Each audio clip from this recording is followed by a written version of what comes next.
Okay, katatapos natin nagabuno sa Quezon sa jackpot 102 at RC 46. At yan na yung palay natin sa oras ng alas 12.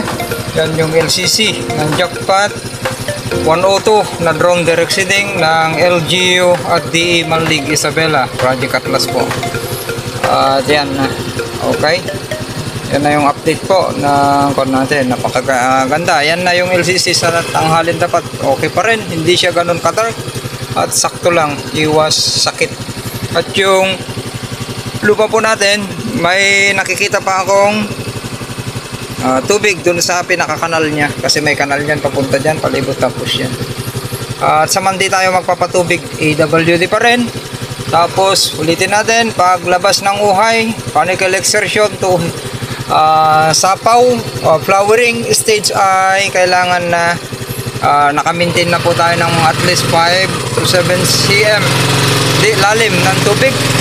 Tapos pag yuko sa milking stage ay babalik po tayo sa 3 to 4 days AWD para sa green filling, magandang pagpapahinog para may sagad natin hanggang batok at magiging crystal po yung ayan na, para makita ninyo. Yung nakikita natin dito sa harap ay mas matangkad sa likod. Okay? Kaya nangangailangan tayo ng maraming sustansya pa sa green filling dahil sa kapal ng palay po natin ay magkakaroon ng maraming iba, lalo't hybrid kung wala nang sapat na sustansya. Magkukumbine tayo ng foliar spraying pa. Abangan nyo yung next activities. Ayan na. Inuwi na natin mga gamit. Iniwan natin yung sprayer doon. Magagamit pa doon. At i-charger natin. Tapos magpapakain tayo at magpapahinga na rin. Ayan o. Dami pa nating kalat. Balikan na lang natin mamayang hapon. Mainit na. Sharing. Is caring po sa ating lahat. Cut. Mga ka-hybrid, ka-inbreed, ka-farmers, ka-palay, at magandang buhay po sa ating lahat. Ito po ay anong check na?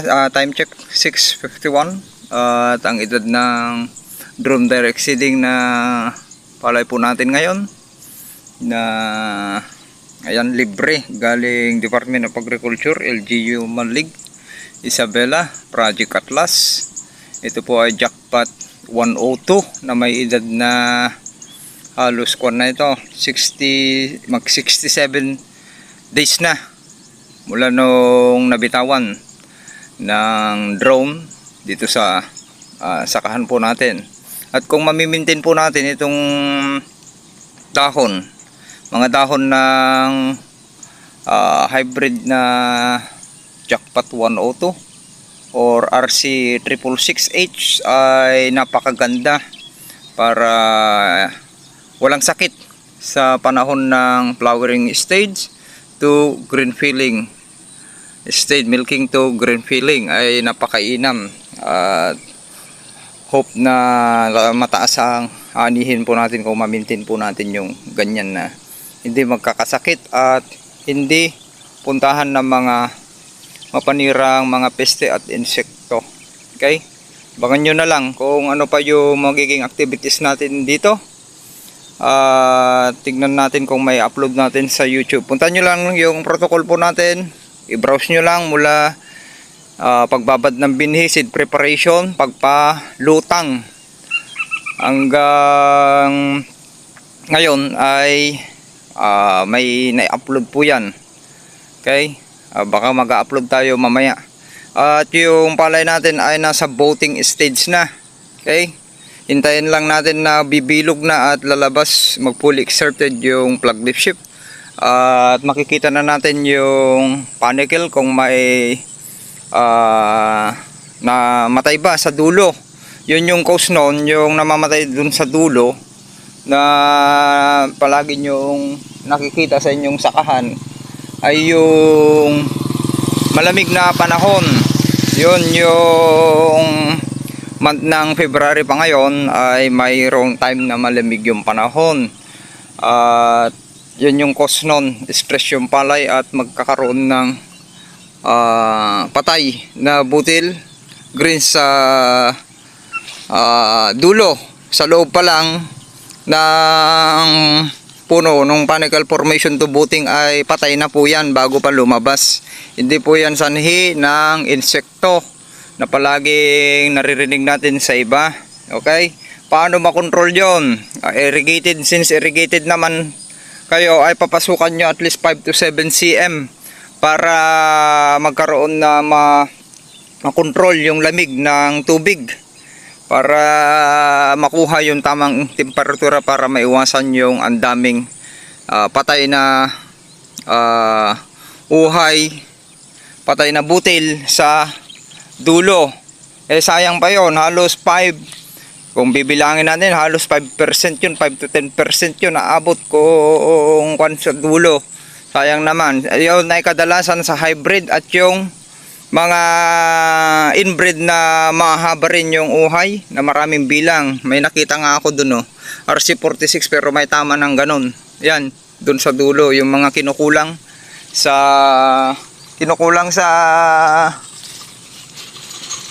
tubig.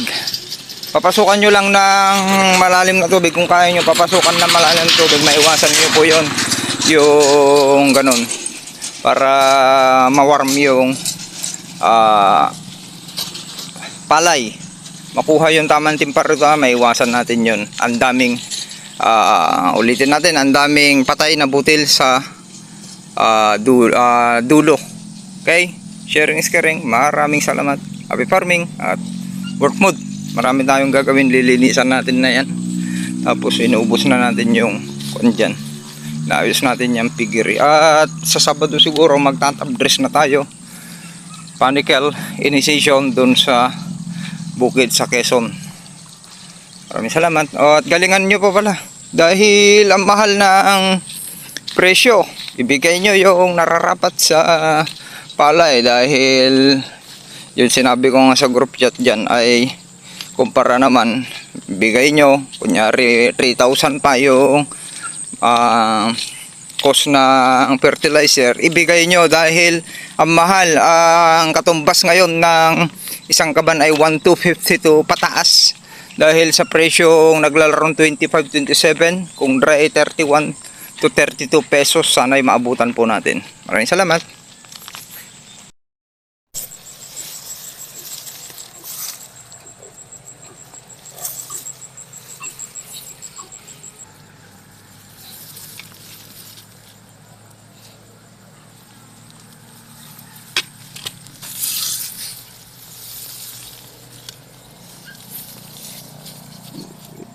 Okay, check natin yung tubig. Sakto, may basa pa. Yung kanal, may tubig pa. Tatansyahin natin after kanyan. Patubig tayo. 3 days. Sa Sabado, sa Monday tayo magpapatubig. Tignan nyo nga yung dinadaanan ko. Putas-putas na dito. Papunta tayo dun sa dulo. Yan yung nakahiwalay nandyan na. At dito naman tayo sa gilid dumaan. Tignan nyo kung gaano kakapal itong palay po natin. Okay, sa oras na alas 5 na pala. Tapos yan yung muhon katabi. Mayroon nandito yung muhon nakatabi dito, yung bilog na muhon. Ito yung dating ito na yung pilapil, wala na kayong makita dahil ayan yung pilapil, may palay na yan. Okay, yan na yung dating kon natin, punlaan. Yan, tumutulo pa konti papunta dito sa nakahiwalay. Yan yung likod ng piggery para makita nyo. Standing crop po natin dito. Cut. Sa booting stage na po tayo Yan yung dating pinapil po natin yang may marker na linipat natin doon. Lilipat pa natin doon, papunta doon sa next wrapping, para totally yung mataas na bahagi doon sa likod ng piggery ay may ibaba na dito. Ayan. Para ito naman dating punlaan natin ito ay ito yung dating pinagpupunlaan noon pa, ay 600 square meter ay magigagawin na nating 1,000 para yung likod ng figure ay 1,000 na rin yung area. Okay, yung mga halo may lumalabas na. Ayan na, para yan yung kwan natin. Tara natin yung kwan. Ito naman yung nakahiwalay na palay po natin. Gandun, di na tayo pupunta dun sa dulo. Pag lumabas na lang yung uhay, tsaka tayo pupunta. O, may nakikita akong damo. 1, 2, 3, 4. Ayan o. Pero minsan palay eh. Ayan yung nakahiwalay. May piggery doon. Yung mga pamangking ko at pinsan. At poultry na yun. Isa. Planting head tayo dito. Hanggang puson. Ayan yung puson ko. Ito. Sakto hanggang puson. 1 metro. Okay na yan, 1 metro. Pos. Yan o. Tignan nyo yung mga inaayos ko pag umaapaw. May tubig dito banda. Pero check natin doon kung wala ng tubig. At ayos na. Yan, may pilapil din dito. Tignan nyo, walang damo. Ayan yung pilapil. Ang daming tubig dito. Bukas unti-unti nating ibababa yung tubig dito. Kasi medyo tignan natin itong nakahiwalay ay hulip yan na sa gilid ay may kwan pa. Matubig pa ata. Iapakan na natin to. Unti-unti nating i-release. Yan. Kunti lang. Para hindi kwan. Ayan.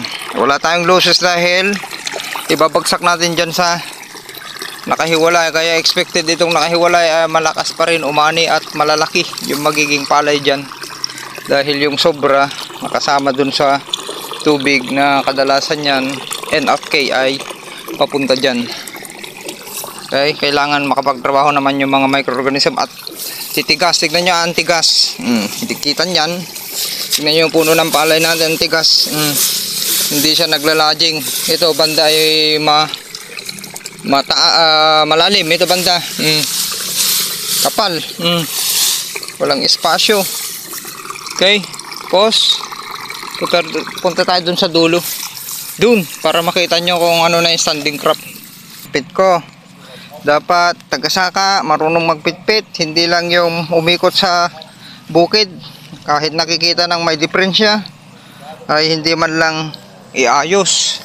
Nakikita niya yung palay na kulang na sa sustansya ay hindi pa rin inaayos. Wala tayong aasahan sa mga ganong tagasaka. Kaya galingan po nyo, mahal ng gastusin tapos hindi pagbutihin ng tagasaka.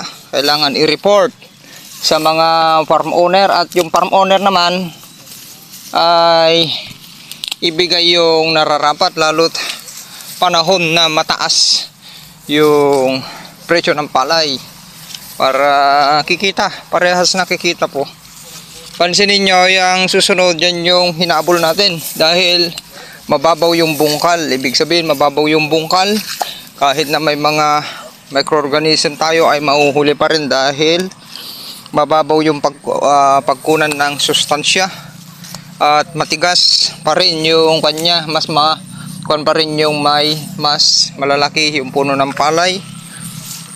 Sa mas malalim yung bungkal, nakuha yung tamang recommendation na 10 cm to 1 feet yung deep lalim ng pagbungkal. Pero sa pamamaraan natin ay hindi pa rin nahuli, hinabol natin.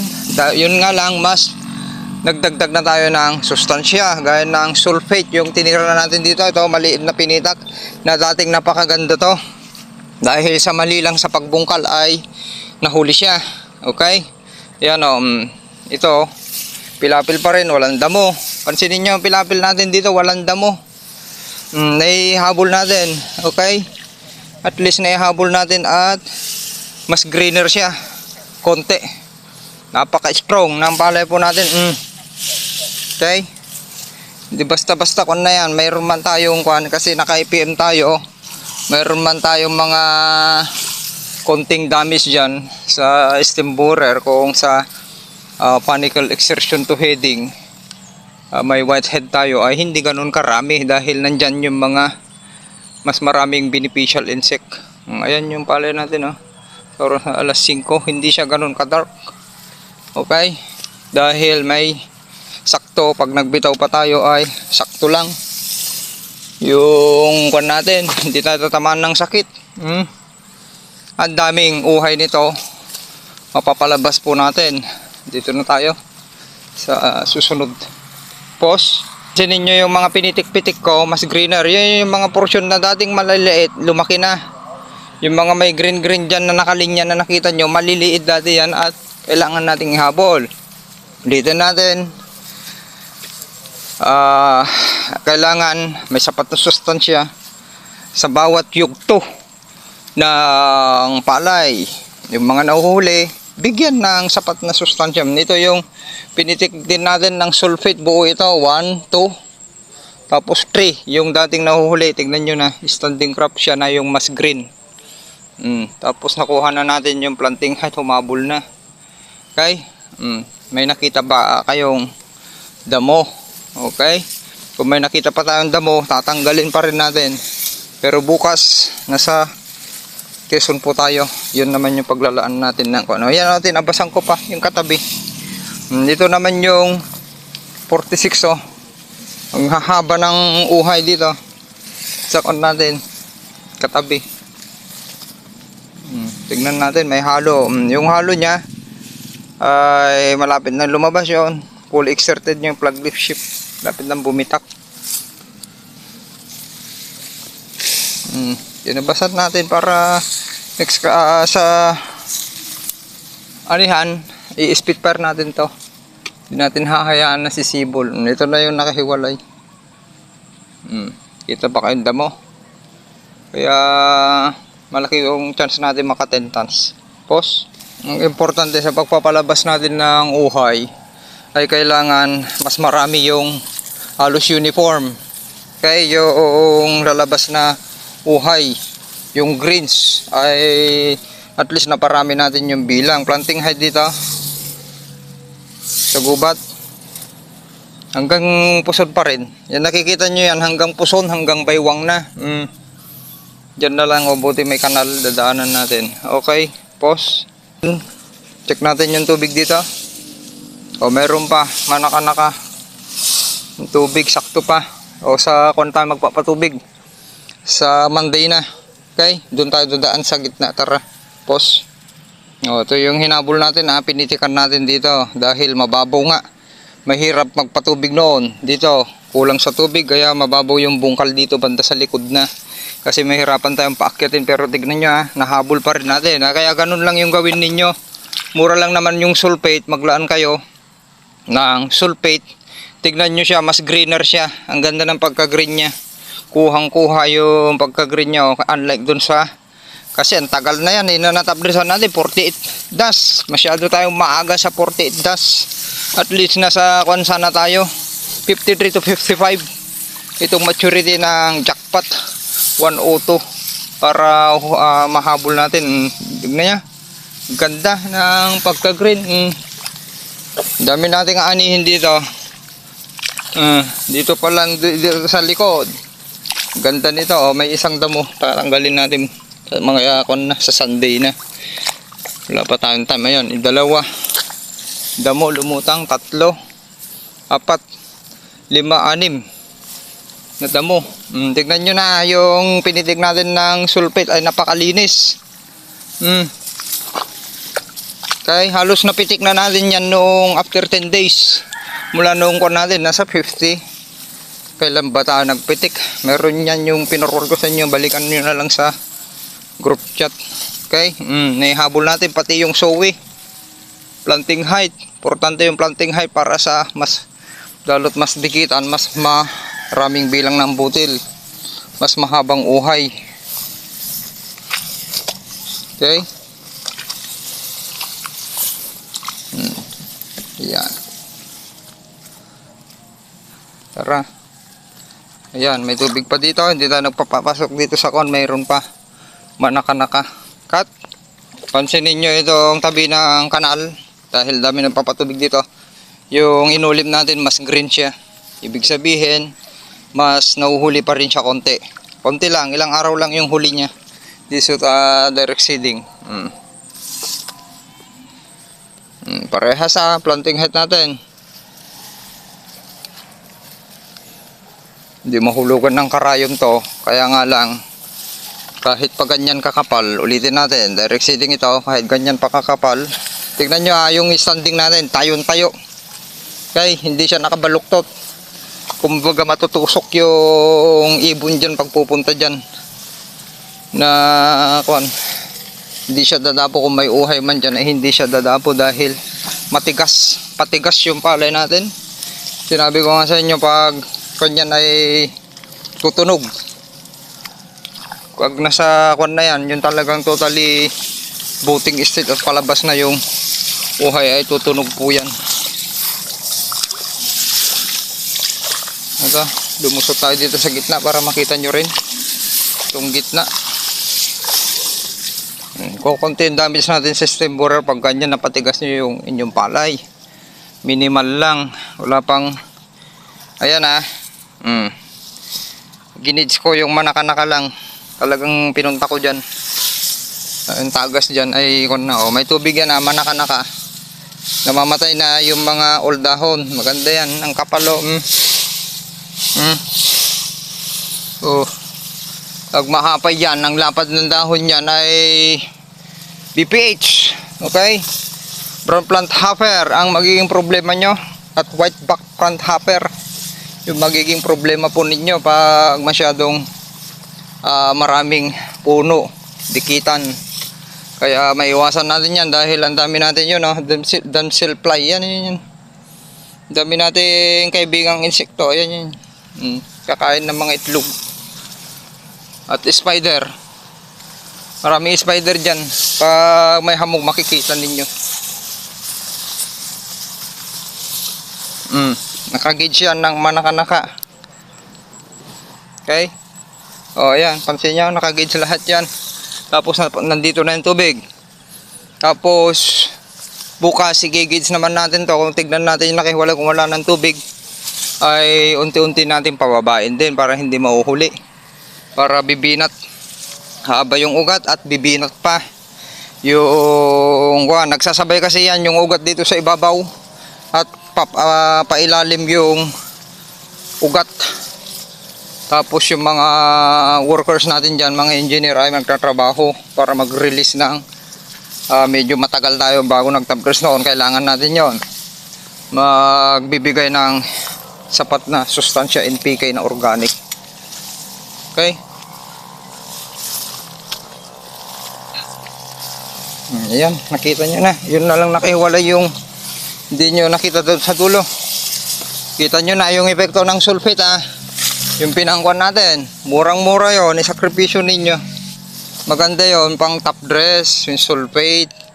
Bakit? Maiwasan nyo yung mga fungus. Okay? Kailangan may sapat kayo na sulfur. Ito yung dating punlaan natin na mas makapal kaysa dyan sa kabila. Dahil nga, ulitin natin, naglagay tayo ng, may dumaan dito natumba to ay, may ibon. Yun, AWD para makakontrol din natin yung mga ibon na makakon dyan. Kaya ang ganda ng AWD, daming maiwasan. Sakit ng palay, magiging strong. Mga ibon na mapanira na pupunta dyan. At mga insekto. Okay?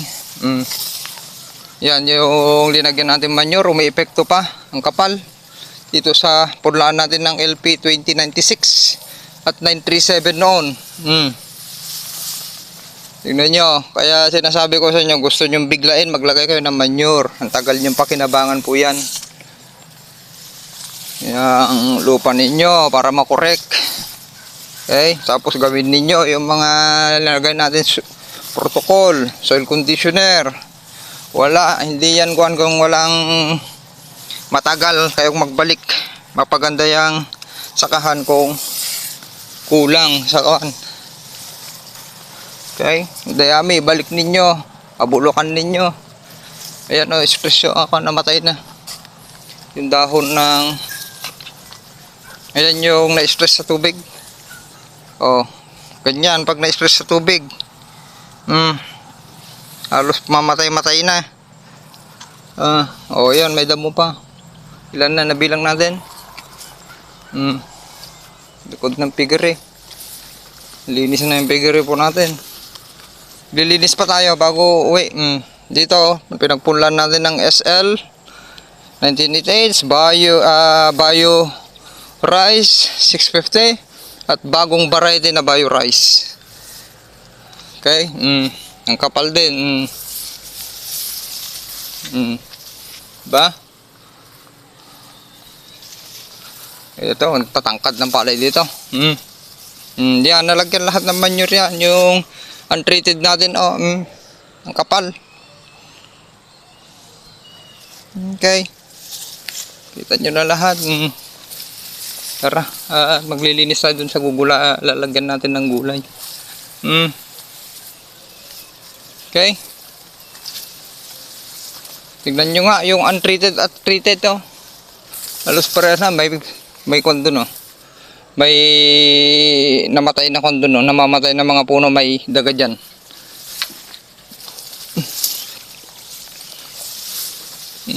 Nagsikon na, pupunit tong gitna. Ito naman yung malalim dito, nakahabol na rin. Unang pinitak natin, hindi lang sa harap, mas malaki dito sa likod kasi pinapakita ko dyan sa harap. Malinis, ganyan yung i-achieve ninyo na pilapil. Ulitin natin, cleanliness ay susunod sa godliness. Okay, maraming salamat. Happy fun.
Galing, luwang. Nagahan po natin para makapag-ayos pa tayo ng pilapil bago tayo pupunta dun sa Quezon para matapos natin yung